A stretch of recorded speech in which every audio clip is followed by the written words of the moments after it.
Amados irmãos, podem sentar. Nós estaremos meditando na palavra do Senhor. Eu convido você, mesmo sentado, a abrir a sua Bíblia. Abramos as nossas Bíblias em Gênesis, capítulo de número 7.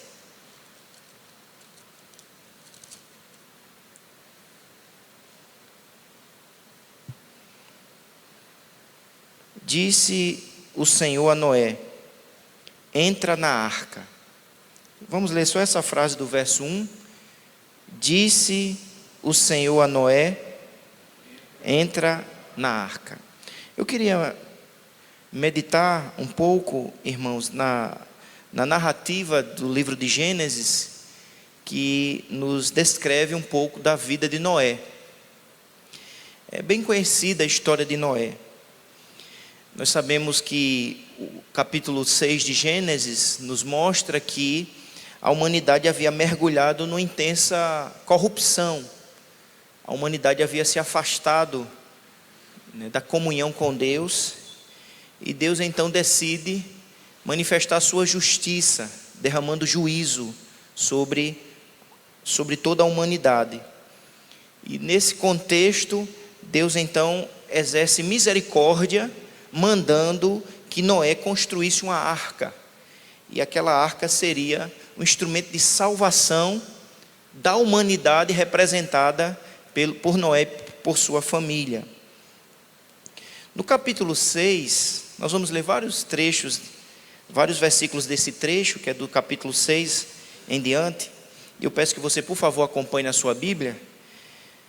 No capítulo 6 de Gênesis, Noé é descrito como um homem justo e íntegro.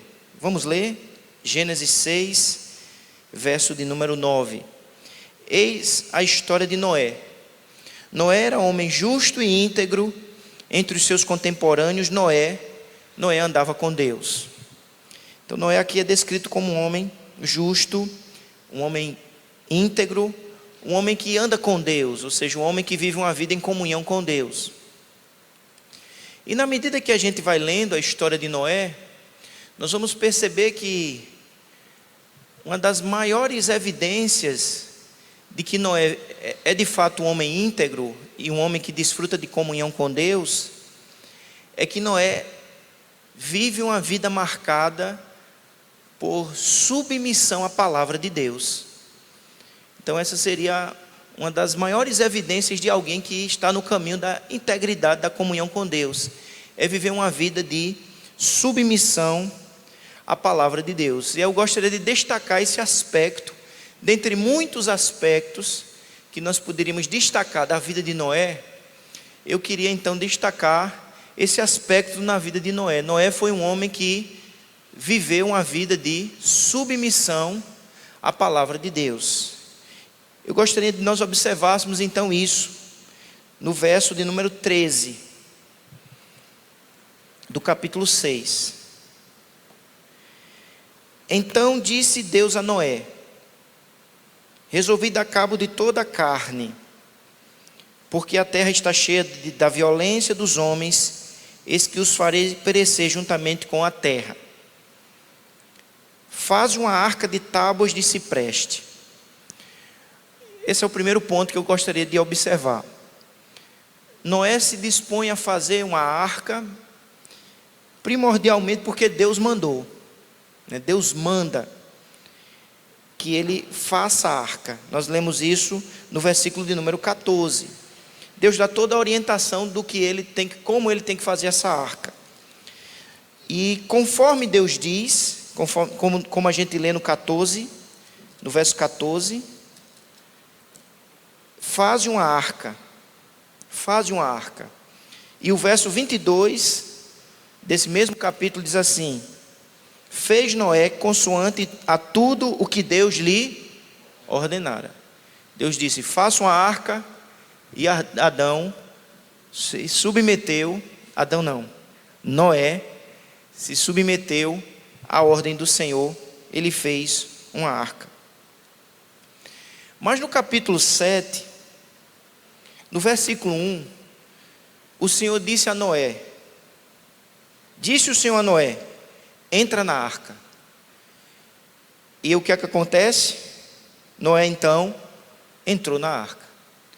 Deus disse: faça a arca. Adão obedeceu. Conforme os comentaristas dizem, não havia ainda sinais de que a chuva cairia. Noé, estou vendo se os irmãos estão prestando atenção, né? Noé, conforme os comentaristas afirmam, não havia sinais de que aconteceria uma catástrofe tão grande como de fato aconteceu. Alguns afirmam até que era o tempo da primavera, o inverno já havia passado. Mas Deus disse: façam a arca. E o que fez Noé? Fez a arca. A arca estava pronta. Deus já havia dito que iria acontecer. Mas Noé só entrou na arca quando Deus disse: entre na arca. Mas no verso de número 26,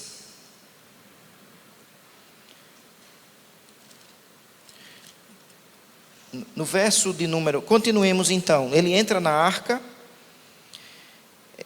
Noé entra na arca, e aí começa o dilúvio, conforme nós já sabemos. Eu queria que você lesse comigo agora o verso 17 do capítulo de número 7. O verso 17 do capítulo 7. Durou o dilúvio 40 dias sobre a terra. E aí começa aquela catástrofe terrível, muita chuva, durante 40 dias, cresceram as águas e levantaram a arca sobre a terra. Predominaram as águas e cresceram sobre modo a terra, a arca, porém, vagava sobre as águas. Agora leia o 24, do mesmo capítulo. E as águas durante 150 dias predominaram sobre a terra. Então você tem aí 5 meses de muita chuva, intensa chuva, um grande dilúvio. Noé entra naquela arca sobre a ordem do Senhor, e aí a chuva acontece durante 5 meses. No verso 3 do capítulo 8,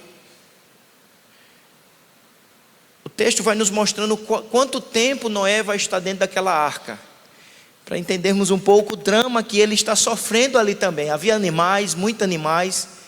Imagine uma família de 8 pessoas, com muito animal. A arca media 130 metros de comprimento, 22 de largura e 13 metros de altura.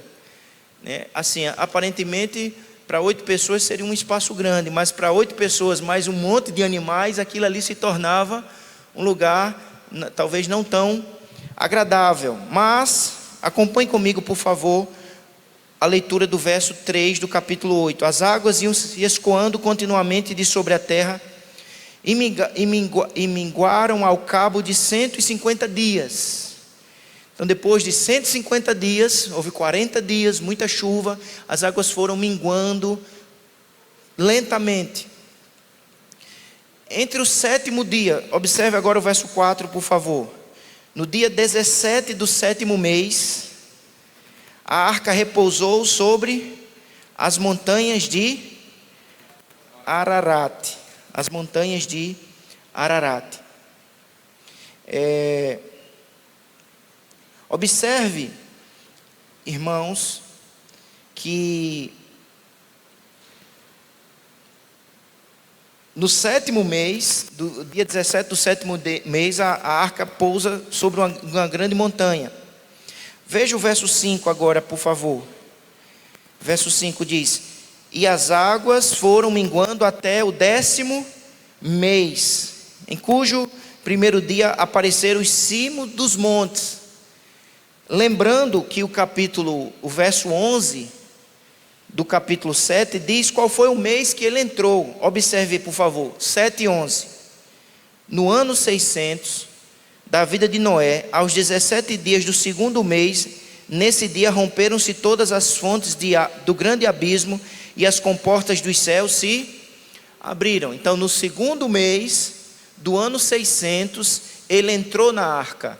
Nós já estamos no mês 10, no 10º mês, conforme nos diz o capítulo, verso 5. E as águas foram minguando até o 10º mês, em cujo primeiro dia apareceram os cimos dos montes. Ou seja, depois de 10 meses, é que ele começou a ver os picos assim dos montes.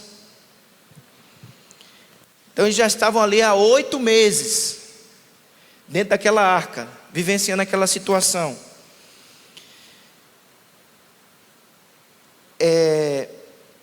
Depois de 8 meses, as águas já haviam parado, foram 40 dias de chuvas. Depois de 8 meses, acontece o que está escrito no verso de número 6. Ao cabo de 40 dias, abriu Noé a janela que fizera na arca. Então nós já estamos aí no 9º mês, que já tinham passado 10 menos 2, 8, mais 40 dias. Você tem aí o 9º mês. Depois de 9 meses, Noé abre a janela da arca.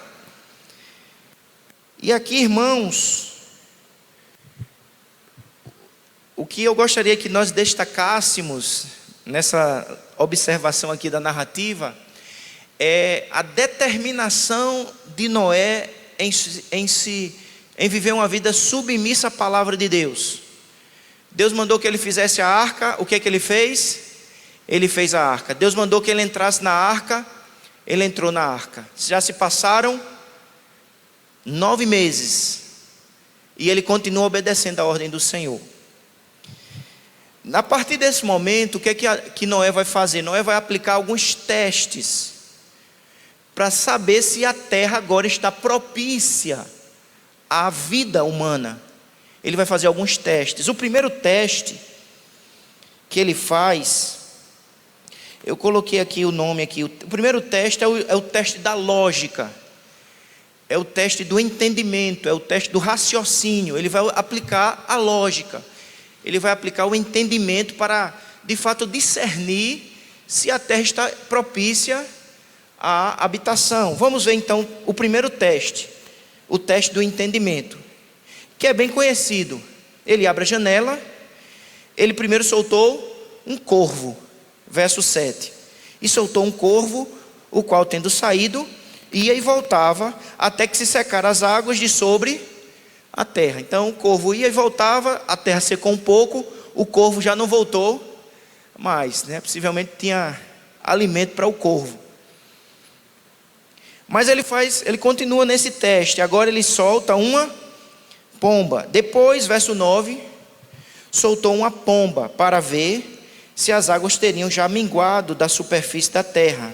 Verso 8. Agora verso 9. Mas a pomba, não achando onde pousar o pé, tornou a ele para a arca, porque as águas cobriam ainda a terra. Noé, estendendo a mão, tomou-a e a recolheu consigo na arca. Esperou ainda outros 7 dias, verso 10, e de novo soltou a pomba fora da arca. Verso 11, à tarde, ela voltou a ele, trazia no bico uma folha nova de quê? De oliveira. Assim entendeu Noé que as águas tinham minguado de sobre a terra. Ele continua no texto. Então esperou ainda mais 7 dias e soltou a pomba, e ela porém já não tornou a ele. O que é que nós aprendemos aqui, irmãos? Nós estamos usando testes, e na medida que ele utiliza testes, ele, por lógica, por entendimento, ele pressupõe, né, que a terra está enxuta e possivelmente apta para a habitação humana. Eu achei muito interessante quando o texto diz em sua narrativa que entendeu Noé que as águas tinham minguado de sobre a terra. Você já está há quase 1 ano dentro de uma arca. Você aplica testes para saber se a água secou, né, já há folhas brotando, e Noé entendeu que as águas tinham minguado de sobre a terra. Mas o que nós podemos aprender, irmãos, é que o texto nos mostra uma verdade extraordinária de que o entendimento não define a ação de Noé. Porque Noé poderia ter dito assim: eu fiz testes, logicamente já é possível que eu saia deste lugar e eu sobreviva fora desta arca, portanto, pela minha lógica, pelo meu entendimento, eu vou sair. Mas o que é que Noé compreendeu? O entendimento não define a ação de Noé. Por quê, irmãos? Mesmo ele fazendo tantos testes, depois de entender que a terra estava seca, ele não sai. Porque o Deus que mandou ele entrar é o Deus também que precisa mandar ele sair. O nosso entendimento, irmãos, é limitado. O nosso entendimento está afetado pelo pecado. E até a nossa capacidade de pensar, ela não pode ser percebida de maneira absoluta. Portanto, não é o entendimento que define a ação de Noé, primordialmente. O que define a ação de Noé é a palavra de Deus. É a palavra de Deus. Ele poderia ter dito: eu já apliquei provas lógicas para a minha ação. Baseado nestas provas racionais, eu devo agir. Eu vou sair. Afinal de contas, eu já estou aqui há 10 meses. Mas ele não age baseado meramente na lógica, no entendimento. E como isso nos ensina, irmãos, porque às vezes as nossas ações são meramente baseadas no entendimento humano. A gente às vezes age a partir da mera lógica e não procuramos ouvir o que Deus quer que façamos. Não nos submetemos à voz do Senhor. Mas há um segundo teste. Veja comigo o segundo teste. Agora é o teste dos sentidos. Sucedeu o quê?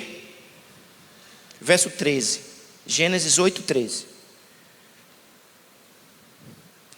No primeiro dia do primeiro mês do ano 601, ou seja, o ano virou. Ele passou as festas do ano novo dentro da arca. Mas ele já havia feito testes que logicamente comprovavam que a água estava seca. E por que ele insiste em continuar ali dentro? Porque a vida do servo de Deus, acima de tudo, é dominada, controlada pela palavra de Deus e pelo Senhor da palavra. Olha o que vai acontecer. Então, as águas se secaram de sobre a terra. Então Noé removeu a cobertura da arca e olhou. Veja que o verso de número 11 havia dito que ele entendeu. Agora diz que ele olhou. Ele tirou, havia uma tampa, né? A cobertura ele retira, ele remove a tampa e ele olha. E ao olhar, veja como o texto descreve. E eis que o solo estava como? Enxuto. Então ele já tem o entendimento e ele já tem os sentidos, dizendo: a terra está enxuta. Mas o que define a nossa vida, irmãos, é o Senhor, é a palavra do Senhor. Ou seja, foi o Senhor que mandou entrar. E enquanto o Senhor não mandasse ele sair, ele não poderia sair, porque a autoridade da nossa vida, acima de tudo, deve ser o Senhor da palavra e a palavra do Senhor. Observe então que o verso de número 13 diz que ele viu que a terra estava enxuta. Mas olha o que vai acontecer no verso 14. E aos 27 dias do segundo mês, quando foi que ele olhou e viu que a terra estava enxuta? No primeiro mês. Mas 27 dias do segundo mês, ou seja, se passaram 56 dias. Depois de 56 dias, a terra estava seca. Mas a terra já estava seca no verso 13, porque ele olhou e viu que a terra estava enxuta. Agora leia o verso de número 15. Então disse Deus a Noé: saia da arca. Irmãos, que submissão, que coração obediente. Ele poderia apresentar razões lógicas: eu entendi, eu vou fazer, eu já comprovei, eu já senti, eu já vi. Ou seja, nada disso foi autoridade maior na vida de Noé. Portanto, não é a nossa capacidade racional, nem os nossos sentidos, nem tampouco as experiências que definem a nossa vida. O que define a nossa vida é a voz do Senhor, é a palavra de Deus. Ele só saiu quando o Senhor disse, verso 16, saia da arca. E no verso de número 18, saiu, pois, Noé. Será que nós aguentaríamos? Será que perseveraríamos? Será que nós já estaríamos estressados, deprimidos?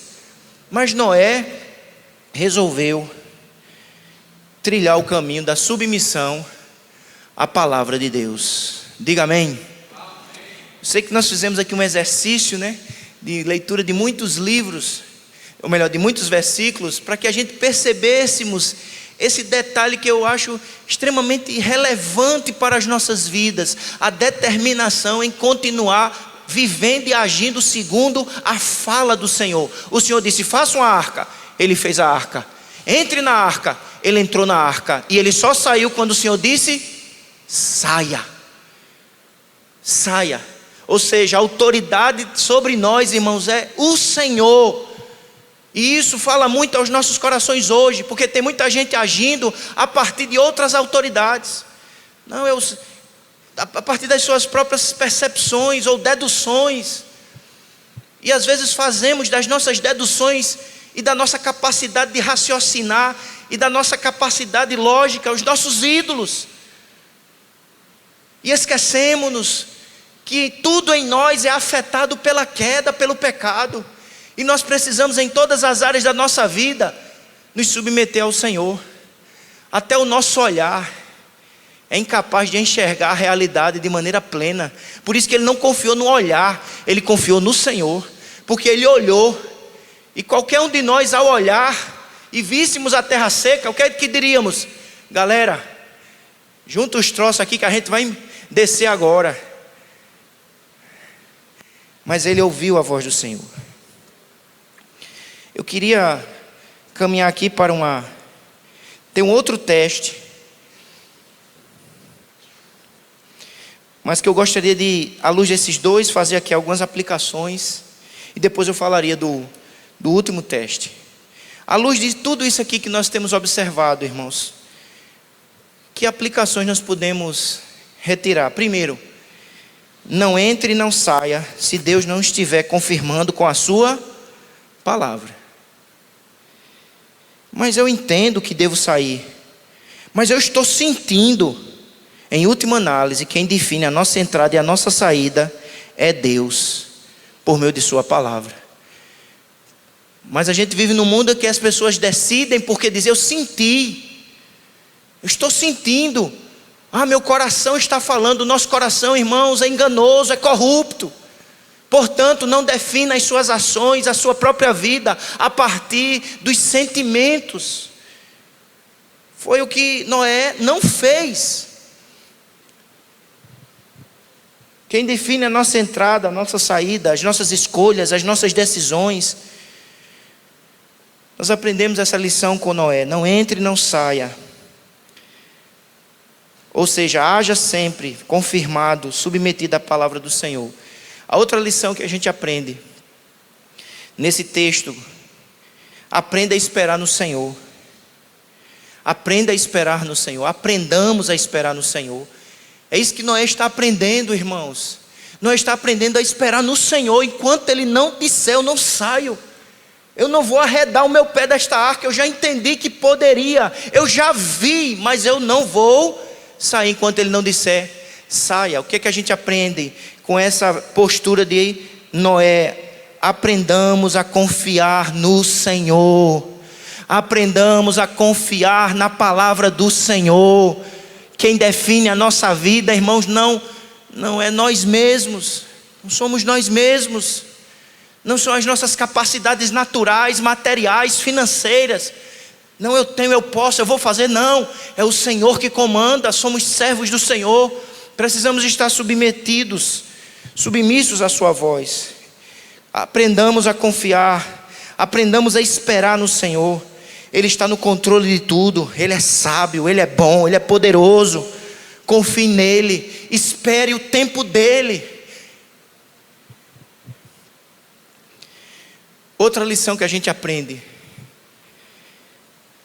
a soberania de Deus não nos isenta de agirmos. Deus é soberano, diga amém. Mas nós também somos responsáveis. Veja que Noé, ele não fica inativo, ele faz o que está sob as suas responsabilidades. O Senhor disse: faça a arca. Ele trabalhou intensamente. O Senhor disse: permaneça na arca. Houve muito trabalho ali. O Senhor não autorizou que ele saísse, mas enquanto o Senhor não autorizou, ele continuou agindo. Ele fez provas. Ele tentou perceber, ele tentou discernir os tempos, ele tentou perceber a realidade. Qual é a lição que a gente aprende? Que a soberania de Deus não nos isenta de assumirmos a nossa responsabilidade, de buscarmos discernir os tempos, discernir a realidade, mas ao mesmo tempo agirmos sempre debaixo, com humildade, sob a vontade de Deus. Este é o princípio que devemos seguir. Essas são algumas aplicações que podemos extrair desses testes aqui que Deus, ou melhor, que Noé fez. Mas o último teste, o primeiro foi do entendimento, da lógica. O segundo foi dos sentidos, do olhar. O terceiro foi da gratidão. Porque diz no verso de número 18, que Noé, sob a ordem do Senhor, sai da arca. A primeira ação de Noé ao sair da arca está no verso de número 20. Levantou Noé um altar ao Senhor, e tomando de animais limpos e de aves limpas, ofereceu holocaustos sobre o altar. O último teste é o teste da gratidão. A primeira ação de Noé ao sair daquela arca foi prestar um culto ao Senhor, foi agradecer ao Senhor. Ele reconheceu que numa terra amaldiçoada pelo pecado, numa terra que merecia total extinção, aniquilação, Deus enviou salvação. Deus exerceu misericórdia. Deus, por intermédio de Noé, providenciou uma arca. Ele, portanto, reconhece a bondade de Deus, a misericórdia de Deus, a salvação providenciada por Deus. Acima de tudo, aquela salvação foi providenciada por Deus. Deus tomou a iniciativa. Deus apresentou o desenho da arca. Deus capacitou Noé. E no momento em que Noé sai daquela arca, ele ergue um altar, um holocausto de gratidão, de adoração ao nome do Senhor. A arca, irmãos, ela tipifica Cristo. Para uma terra amaldiçoada, Deus envia a salvação. Naquela dispensação, a salvação, ela se expressou através da construção da arca. Mas a plenitude da salvação, ela é dada a nós, não através da arca construída por Noé, mas através do Filho enviado pelo próprio Deus. Como nós lemos em João 3,16, Deus amou o mundo de tal maneira que deu o seu Filho. Ele envia o seu Filho. Como Noé construiu a arca, assim Deus envia o seu Filho. E através do seu Filho, nós encontramos salvação. Nós encontramos abrigo para o dilúvio, para a ira vindoura, para o dia do juízo final. Em Cristo somos salvos, em Cristo somos abrigados, em Cristo somos libertos do juízo final. E o Senhor, que um dia falou a Noé, sua palavra se renova nesta noite, porque por sua palavra Ele continua dizendo: entre na arca. Você que ainda não entrou na arca, você que ainda não teve um encontro com Cristo, aproveite a oportunidade, entre na arca, faça como Noé, ouça a voz do Senhor, creia na voz do Senhor e obedeça. Entre na arca. Deus te convoca pela palavra. Pela palavra, faça como fez Noé. A arca é Cristo. E nele há salvação garantida. Que Deus nos abençoe. Que Deus aplique no nosso coração esta palavra. Em nome de Jesus.